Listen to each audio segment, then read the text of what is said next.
Framework de persona. Persona é um tema muito abrangente, né? A gente tem diversas formas, diversas metodologias diferentes para desenho de persona, e eu aqui trabalhei um exemplo muito prático para você que precisa definir a persona e não quer perder tempo estruturando coisas que não vão ser de serventia para o seu projeto, para o seu produto, para o seu negócio, né? Então aqui a gente sintetizou uma coisa que é muito importante a gente ter em mente quando a gente fala de persona, né? A persona ela representa um grupo de pessoas, mas quando escrevemos é para uma pessoa específica. Como assim, né? Trazendo aqui uma ilustração. A persona, vamos supor aqui que a gente tem um grupo de pessoas e essas pessoas, né, são ilustradas por essa persona, né? Então a gente tem um grupo de pessoas que a gente vai vender o nosso produto para elas, né? Então a gente tem como foco vender o nosso produto, comercializar nosso produto, conquistar um resultado financeiro maior, vender para esse público, mas ao invés de eu escrever para esse todo, eu escrevo para uma pessoa em específico que representa todo o demais, né, todo o restante de grupo, né. Então é como se a gente fizesse o seguinte, deixa eu fazer aqui apagar aqui essa ilustração, é como se a gente fizesse o seguinte, a gente tem um grupo, tá, dentro desse grupo, a gente dá um zoom em uma pessoa específica, né, então é como se a gente tivesse aqui, em vez de eu ficar procurando diversas pessoas para comunicar, eu dou o zoom, né, e eu analiso apenas uma pessoa específica que representa o todo, né? Então é como se eu estivesse direcionando o meu olhar para uma pessoa, enquanto ela representa todo o grupo. É como se ela fosse a líder desse grupo, né? É como se eu estivesse escrevendo para essa pessoa com o objetivo de atingir todo o público, né? Então a gente tem toda essa comunicação mais simplificada dentro da parte das personas, então é como se ela tivesse aqui, né, cheio de pessoas dentro do mercado, né. Então a gente trabalhando essa visão, a gente precisa estruturar uma persona que represente todo esse grupo de forma sintetizada. É claro que a gente tem particularidades de mercado. Um ótimo exemplo para a gente visualizar a particularidade do mercado é exatamente até o processo de compra entre a persona masculina e a pessoa feminina, né? A persona feminina ela compra muito mais pela experiência, né? E enquanto o homem ele compra mais por um sentimento de missão. O pessoal fala de racionalidade, mas o próprio senso de missão nada mais é do que uma emoção por trás, né, de toda uma justificativa entre aspas racional. Então todo mundo, né, que fala, mas o homem ele compra por razão e a mulher por emoção, ele na verdade está cometendo um pequeno equívoco, né? Porque a própria emoção, a própria senso de missão é uma emoção, né? Então a gente trabalha aqui, eu gosto sempre de dividir a partir das personas em três pilares, tá? A gente tem a visão geral, tá? Então a gente trabalha aqui a visão geral, né, do público mais ou menos, a persona, qual que é essa visão geral? É a compreensão dos dados demográficos, alguns dados psicográficos, responsabilidades, algumas coisas que a gente vai analisar e entender essa persona em aspecto geral. A gente tem um aprofundamento emocional, que aí a gente começa a analisar realmente o aspecto emocional, quais são as dores, quais são os desejos, quais são os problemas que essa pessoa resolve, para que a gente consiga extrair argumento emocional. E a gente também tem o que eu chamo de aprofundamento técnico. O aprofundamento técnico nada mais é do que a capacidade de a gente ilustrar a nossa comunicação com base naquilo que a gente já tem de informação dessa persona. Então a gente simplifica muito o nosso trabalho quando a gente começa a olhar em matéria de processos de comunicação. Então a gente ilustra em três formatos diferentes, certo? Trabalhando no aspecto da visão geral, eu gosto sempre de trazer o seguinte: uma boa persona, ela precisa ter uma foto. Se eu estou escrevendo para uma pessoa específica, eu tenho que ilustrar quem que é essa pessoa. Então, geralmente, colocar uma foto, alguma coisa que ilustra essa persona, vai ser muito mais vantajoso para nós, porque a gente consegue trazer uma proximidade maior com essa persona. Então, eu olho para ela e eu lembro dessa pessoa, eu lembro do nome dela, eu lembro quem ela é. Então a gente traz uma ilustração dessa pessoa, a gente coloca o nome, nomeia, para que a gente consiga ilustrar e visualizar melhor. Um outro ponto que é muito importante é a própria biografia, né? Então, logo no início, a gente precisa ter em mente o seguinte: a gente tem algo para ilustrar. E para a gente ilustrar em uma síntese tudo, a gente precisa de uma biografia. Então, qual que é a rotina dessa pessoa? Como é o dia a dia dela? Quais são os problemas, dores, frustrações que ela passa constantemente? O que motiva e desanima ela? Qual é a personalidade dela? Quais são seus sonhos? Descreva a vida dessa pessoa em uma síntese, né? Sintetize a comunicação de forma que qualquer um que bata o olho, ela consegue visualizar, consegue compreender, consegue entender quem é essa persona. E assim a gente tem uma facilidade muito maior de, pô, tá ali o gestor de tráfego, vai construir uma nova campanha, aí o account manager vai criar uma estratégia de produto, o copywriter vai escrever ali um anúncio de venda, um e-mail marketing, o dono, o coordenador do projeto, o CEO vai dar uma olhada, vai precisa entender o público. Entender o público faz parte da venda, né? E inclusive a análise de público, né, de persona e produto estão unificadas para gerar, né, o resultado. Então, quando a gente faz a biografia, a gente consegue trabalhar muitas questões que às vezes passariam despercebidas por nós, né? Principalmente para a pessoa que está trabalhando no aspecto do marketing. Então, trabalhar essa biografia vai ajudar bastante nessa comunicação, certo? Além da biografia, tá? A gente precisa pensar no seguinte: quando a gente fala de personalidade, de persona, a gente precisa ter em mente qual é as características dela, porque isso vai auxiliar a gente a medir temperatura e qualidade de comunicação. Vou trazer um exemplo aqui, eu gosto sempre de trazer esse exemplo. A pessoa ela é extrovertida ou introvertida? Emocional ou racional? Impulsiva ou analítica? Ela busca ganhos ou foge da dor?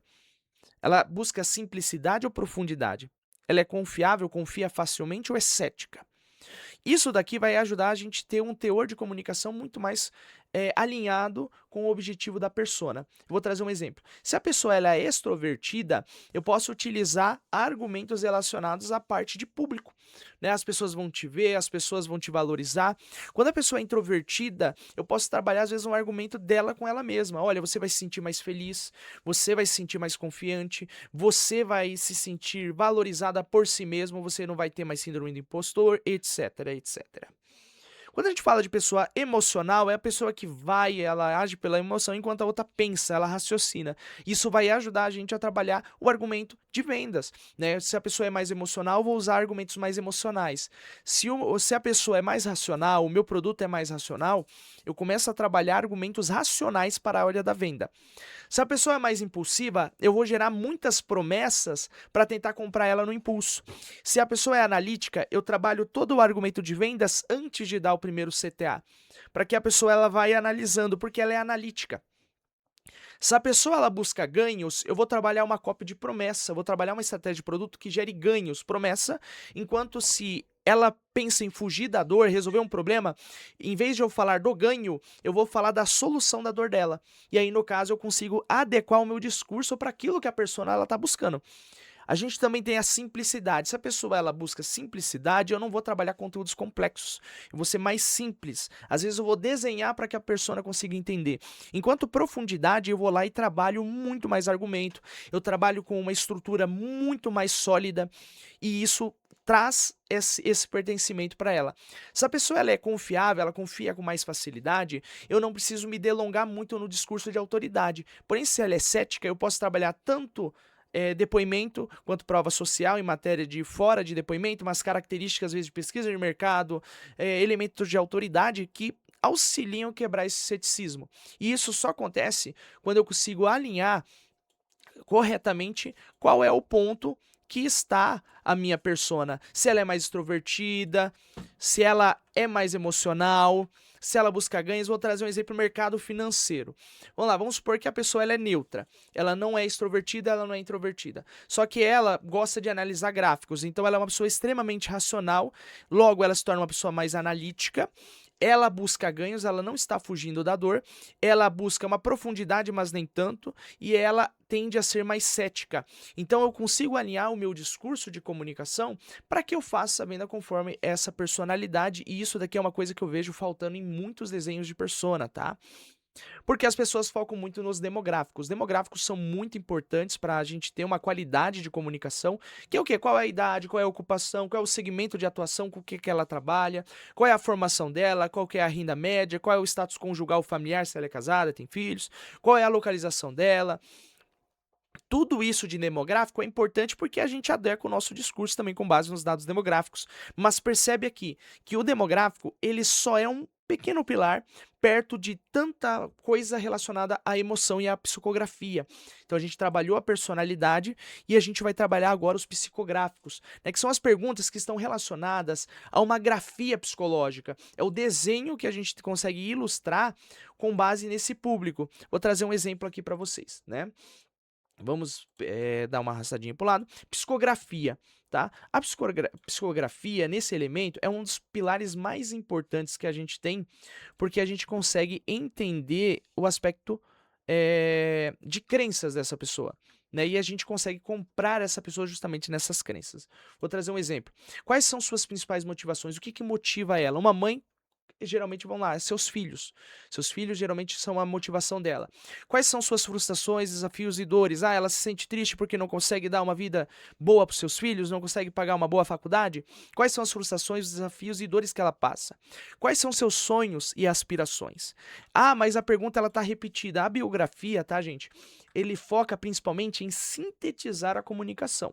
Aqui no psicográfico a gente vai se aprofundar um pouco mais, né, para que a gente consiga trabalhar uma visualização, e aqui a gente vai trabalhar só um aprofundamento emocional. Então, na psicografia aqui a gente vai trabalhar uma síntese geral da psicografia. Tá? Enquanto aqui a gente está fazendo uma síntese da biografia, da história dessa persona, na psicografia a gente está fazendo uma análise geral da emoção dela. Então, quais são seus principais objetivos? Quais são suas crenças e sua visão de mundo? Isso aqui é muito importante porque se a pessoa ela tem uma crença filosófica, religiosa, política, e a gente faz uma comunicação oposta a essa crença, ela já se arma e ela não quer mais comprar, ela tem uma visão de mundo diferente. Então, alinhar o seu produto, o seu posicionamento à visão de mundo da sua persona faz parte de uma boa estratégia de comunicação, uma boa estratégia de marketing, né? Uma boa estratégia de negócio como um todo. Então, a gente precisa estar alinhado, a gente precisa prever isso. Quais são os seus valores mais importantes? O que, que ela mais valoriza? O que, que ela tem de valor que ela não negocia, às vezes não. O que, que ela tem de valores? O que ela teme e evita? Ela foge do que? Ela gosta de assunto político, não gosta de assunto religioso, não gosta de pensar na probabilidade da família passar fome? O que, que ela teme, o que, que ela evita, o que, que ela foge, né? Como ela consome conteúdo? Ela gosta de ler livros, gosta de ver vídeos, ela gosta de ler e-mails, ela gosta de conteúdo raso, conteúdo profundo, ela gosta de ver desenhos, ela gosta de ver infográficos, frameworks. Como ela consome conteúdo? E aqui conteúdo, eu não tô falando conteúdo só de internet, não. Às vezes ela gosta de comprar alguma coisa, como ela consome produto?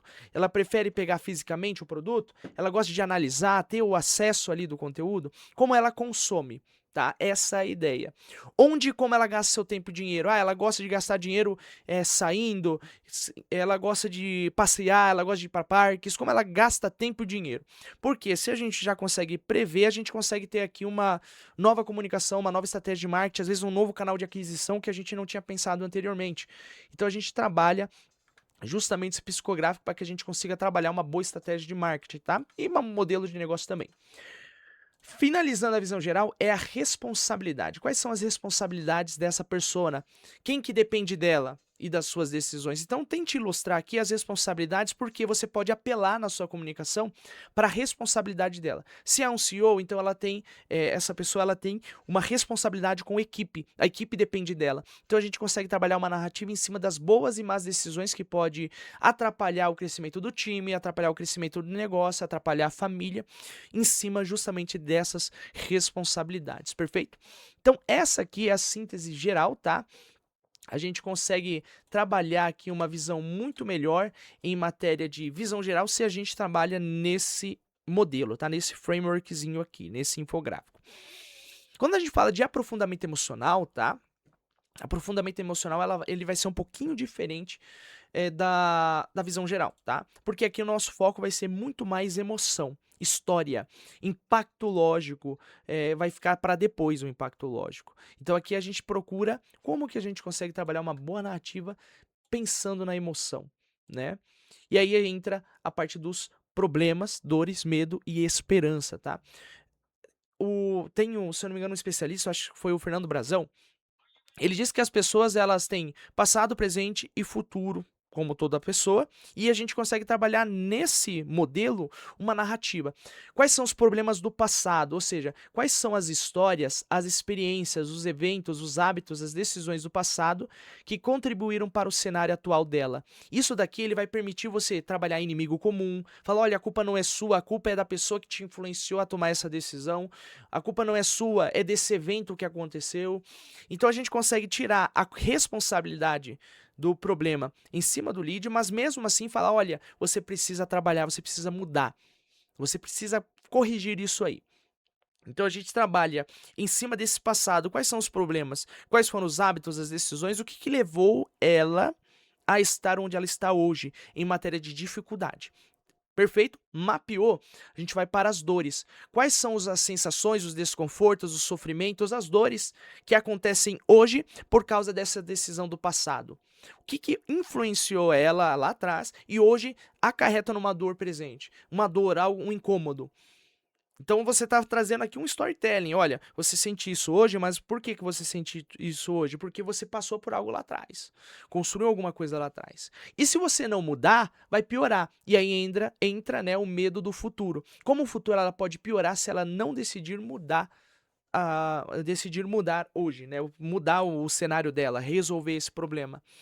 E aí, no caso, esse futuro pode piorar, pode ser tanto na visão dela, então na visão dela, como que vai ser pior, e na sua visão, como uma pessoa que está fazendo a pesquisa da persona, como você visualiza que pode ser o cenário, o pior cenário dessa persona, o pior dia dela, né? Como que pode se tornar o pior dia dela? Você mapeando isso, você consegue trabalhar esse medo e depois até mesmo gerar a esperança do futuro, que é o quê? Quais são os sonhos, os desejos, os bons acontecimentos possíveis para ela se ela mudar, se ela resolver o problema. É a famosa luz no fim do túnel. Qual é a luz no fim do túnel para essa persona? E a gente consegue trabalhar essa comunicação em cima justamente dessa construção. Tá? Então, quando a gente pensa, a gente estrutura problemas, dores, medo e esperança, a gente começa a descer ainda mais o aprofundamento. Então, ao invés de eu pensar somente na parte dos desejos, eu estou tentando compreender o porquê desses desejos. Então, a gente desce por camadas. Né? A persona ela precisa ser estruturada em cima de camadas. Então, a gente consegue estruturar de uma forma muito boa essa comunicação, tá? Descendo mais um pouquinho, antes do produto e depois do produto, aqui no caso você vai utilizar principalmente para a persona compradora, a persona que já compra com você no caso, e você consegue ilustrar como que era a vida dela antes de consumir o produto, antes de conhecer o produto, do método, e como a vida dela mudou, como que é a vida dela atualmente depois que ela aplicou o método que você ensina, de consumir o produto que você vende, ter o serviço que você tem. Porque o antes e depois do produto pode ser muito trabalhado em um storytelling emocional. Olha, o fulano, vou trazer um exemplo na cabeça. Ó, a gente tinha o Eduardo. O Eduardo ele tinha um problema na sua empresa, não conseguia estruturar ações de marketing, não conseguia vender seus produtos, mas quando ele aplicou o método Gesher, ele conseguiu estruturar seu negócio e faturar 10 vezes mais. Né? Então ele teve uma vida mais saudável, porque ele não precisou ficar mais pensando em problemas, não precisou ficar madrugando para resolver os problemas, porque ele tinha uma equipe capaz de resolver qualquer problema de marketing na empresa dele. Então, no caso, a gente consegue trabalhar um antes e depois do produto, perfeito? E a gente começa a vender melhor. A ideia do produto, no caso. Marcas e pessoas de referência, tá? E no caso, a gente consegue ilustrar quais são as pessoas, as marcas, os influenciadores que auxiliam a influência da tomada de decisão dela. Então, ela decide com base em quê? Vamos trazer outros 3 exemplos. Às vezes a pessoa, um público bem mais aberto, ele consome o SBT, Rede Globo ou alguma emissora de TV e confia nela, tá? E lá ela pensa nesses canais de mídias tradicionais, jornais, tudo ótimo, né? Então a gente consegue direcionar. Se o meu produto é para grande massa, eu posso tentar utilizar a identidade do próprio SBT ou através de outra emissora para transmitir algo para grande massa. Vamos trazer um exemplo para empresários. Vamos lá, empresários gostam de consumir a Forbes. Às vezes, vamos lá, se a minha empresa está na Forbes, eu posso utilizar isso como autoridade para vender o meu produto. Ou se é uma pessoa que é de grande massa, mas não consome a mídia tradicional, consome a mídia digital, às vezes temos a Virgínia, que auxilia muito mais na tomada de decisão, e aí adequar a nossa comunicação, às vezes buscar esses novos canais de comunicação anteriormente, né, que aí a gente viu lá atrás, como ela consome os conteúdos, a gente consegue pensar em parcerias, a gente consegue pensar em identidades, a gente começa a pensar em como eu posso surfar mais na identidade dessa pessoa, na autoridade dessa pessoa, né? E isso a gente consegue através desse aprofundamento emocional. Aprofundamento técnico, tá? A parte que eu mais gosto de estruturar, que é a parte da venda em si. A gente já construiu o aspecto emocional e a visão geral da persona, agora chegou a hora de vender. Então, como que a gente vai vender? A gente precisa estruturar duas coisas. Uma lista de objeções, que aí no caso a gente vai responder todas as objeções desse público, mapear todas as respostas possíveis e mapear argumentos para venda, argumentos que auxiliam de vender, argumentos que vão te auxiliar realmente a comercializar o seu produto. E isso daqui é outra coisa que eu vejo pouca gente fazendo no mercado, tá? Então, se você tem a necessidade de construir uma persona, construa. Usa esse framework, utiliza ou até mesmo me chama para que a gente consiga estruturar a sua persona. Acontece que poucas pessoas estão atentas à lista de objeção e argumentos para venda. Eles só ficam na visão geral, não tem aprofundamento emocional e nem aprofundamento técnico. Então, lista de objeção. Isso realmente funciona? E se eu não conseguir? E se eu me arrepender? Está caro demais? Concorrente está mais barato? Não tenho dinheiro suficiente? Não vejo valor nisso, não preciso disso agora, não estou convencido de que isso vai funcionar. Então a gente tem aqui diversas listas de objeções, tá? Que você pode utilizar para auxiliar a inverter as objeções que vão surgindo no meio do caminho, tá? Argumentos para venda. Argumentos de venda, o foco realmente é vender. Aqui, no caso, eu estou pensando, eu estou estruturando e por isso você precisa estar altamente ligado ao market fit do teu produto, se o teu produto tem espaço no mercado, e, se o teu e conhecer de fato o produto para trabalhar esses argumentos de venda, tá? E aí, no caso, vem promessa, vem um monte de coisa. De quais maneiras meu produto ou serviço vai ajudar o cliente a ganhar dinheiro? Então, aqui, para a pessoa que busca ganho. Como eu, o meu produto, podemos ajudar o cliente a economizar dinheiro. Então, aqui no caso, tem o mesmo sentido financeiro, só que um busca ganhar, o outro foge da dor de perder dinheiro. Então, a gente tem duas comunicações diferentes. Quanto tempo o cliente vai economizar? O que poderá fazer com esse tempo extra? Então, o que esse cliente vai poder fazer? Qual é a vida que ele vai ter economizando tempo? O que o cliente não precisará mais fazer depois de adquirir meu produto ou serviço? Então, no caso, o que ele não vai precisar? Quais são as dificuldades que ele não vai mais passar? Ele não vai precisar mais gerenciar a equipe? Não vai precisar ficar preocupado se vai vender ou não? Vai precisar ficar preocupado em contratar a ferramenta que ele não vai usar porque está tudo centralizado numa única ferramenta? O que ele não vai precisar mais fazer ou ter depois de adquirir meu produto ou serviço? Que dor física eu posso eliminar e o que isso significa para a vida e para os negócios do cliente? Dor física, nossa, você não vai sentir mais aquela dor no pescoço de tanto ficar vidrado no computador, porque você tem uma equipe agora que faz seu marketing, por exemplo, tá? Como meu produto ou serviço elimina preocupações e dores emocionais? Aqui é um aspecto muito importante. Como que eu vou tirar a dor emocional? Vou tirar a ansiedade, a depressão? O que eu ajudo para resolver preocupações e retirar dores emocionais? De quais maneiras eu ou o meu produto podemos ajudar a gerar mais conforto? Como meu produto ou serviço pode ajudar o cliente a atingir um nível maior de limpeza ou higiene? Isso aqui é mais aspecto para produto de beleza, produto de saúde ou até mesmo produto de limpeza como um todo. Como meu produto ou serviço ajuda o cliente a ficar mais saudável e se sentir mais vivo? De quais maneiras meu produto ou serviço vai ajudá-lo a se sentir mais desejado e amado?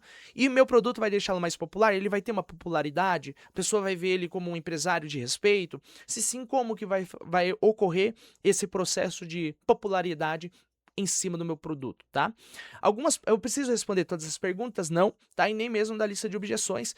Aqui são alguns exemplos, você pode acrescentar, pode retirar. O importante é que você responda um maior número de objeções e argumentos de venda possíveis para que a gente consiga, é claro, trabalhar essa persona com mais qualidade e aspecto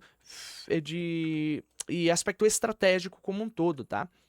Então eu visualizo aqui a persona, eu já tenho a visão geral, macro desse processo, eu escrevo para um público, mas pensando nessa pessoa, e no final das contas o processo de marketing de venda vai ser muito melhor. Já aconteceu, já visualizei muitas empresas grandes, negócios grandes com bom faturamento que começaram a cair, por quê? Porque as campanhas, a estratégia começou a sair do público delas. E eles não tinham mais argumentos de venda, não tinha mais estratégia em cima disso. Então, isso daqui é a síntese principal que você precisa para gerenciar todo o aspecto de marketing em cima da persona. Então, a gente tem aqui tanto argumento técnico e também emocional para venda em cima do seu público-alvo.